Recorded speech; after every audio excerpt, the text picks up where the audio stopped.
Yeni üretimhane kuruyorum. Part 4. Merhaba arkadaşlar. Yeni üretimhane kuruyorum serisinin Part 4 videosuna hoş geldiniz. Bu seriyi takip eden herkese gerçekten teşekkür ederim.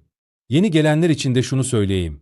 Burada her şeyi olduğu gibi en ince detayına kadar paylaşıyorum. Bugün sizlere üretimhanemde yaptığım son düzenlemeleri göstereceğim.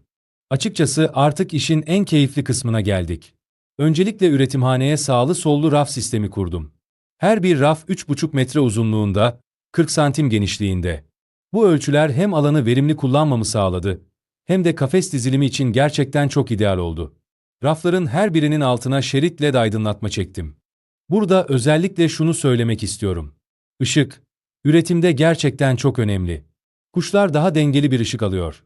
Ben de temizlik ve kontrolü çok daha rahat yapıyorum. Gelelim işin en güzel kısmına, salma kafes. Salma kafesimin ölçüleri 180 santim uzunluk, 55 santim yükseklik, 55 santim derinlik. Kuşların rahatça uçabilmesi ve stresten uzak kalması için bu ölçüleri özellikle tercih ettim. Salma kafesin etrafını polikarbon malzeme ile kapladım.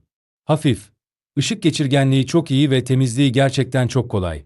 Salma kafesin içine de şerit LED sistemi kurdum. Işık her noktaya eşit dağılıyor ve ortam daha ferah oluyor. Alt tavalar kısmında ise galvanizli saç tava kullandım. Paslanma yapmıyor ve temizlik açısından büyük rahatlık sağlıyor. Kafesin 2 adet büyük servis kapısı var.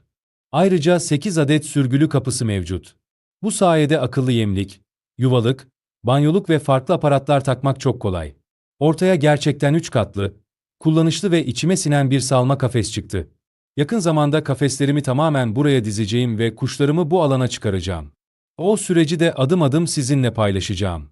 Videoyu beğendiyseniz beğenmeyi, kanala abone olmayı ve yorum yapmayı unutmayın. Takipte kalın.